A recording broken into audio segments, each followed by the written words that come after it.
just basically told us that you moved into a part of Mr. Bodart's property, and pretty soon thereafter, a number of other tenants at the location became a serious nuisance to you.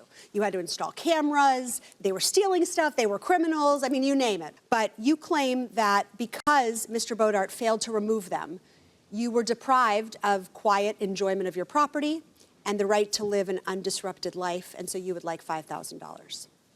Mr. Bodart, you say that the plaintiff's common problem with the other tenants was him, and that he could move. He had a month-to-month lease. You were not holding him there. You were not forcing him to stay.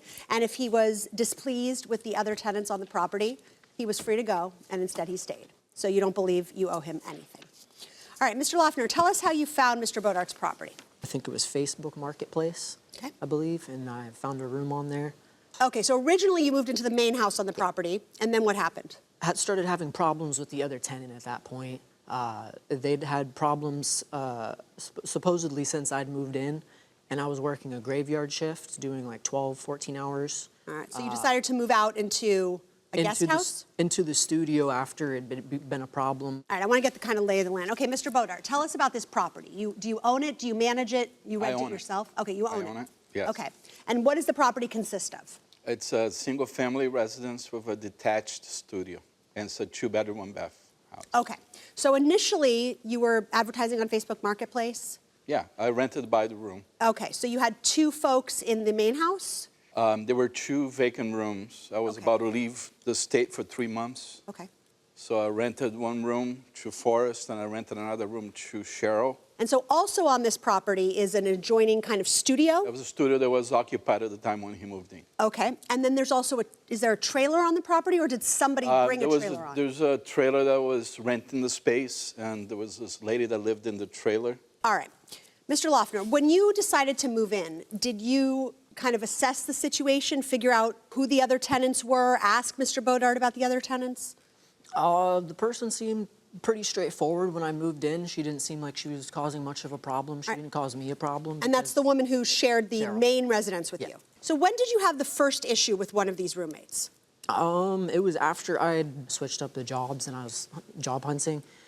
And she was causing problems in between that time. Tell me problems. What do you mean? Just attention seeking, and if I didn't speak with her, I'd be like, sorry, I'm busy, I'm doing my own thing. She'd, you know, say something in the background, and then it would turn into just a verbal argument. All right, so she was looking for your attention, and when you wouldn't, she would just follow you around. She'd wait in the kitchen area for me to go make food, was what she would do. Did you tell Mr. Bodart when this started?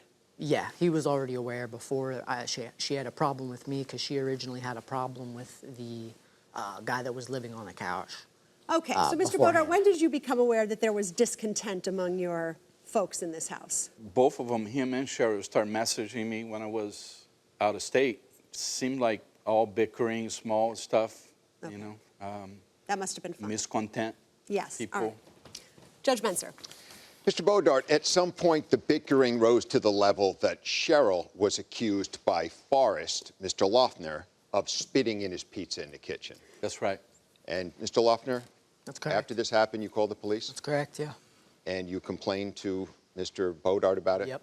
She denies it. Okay, but the police were called? He called the police, yes.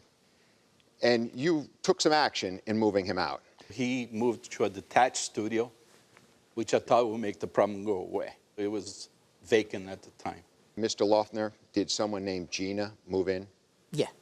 That was around February, March-ish. I want to go to one of your text messages, Mr. Bodart. On defense, page 6. This is Mr. Loeffner asking you if you are going to follow through on your promise to evict Cheryl. And you say, I decided to sell the house after I got back from my trip. I can't move her out before 90 days, and the house should be sold long before that. I'm not sure what you are saying, but my plans to evict her changed when I decided to sell the house, right? Yeah. And then Gina moved in right before I got the letter for the foreclosure in the mail. But what were your problems with Gina? I was just kind of minding my own business.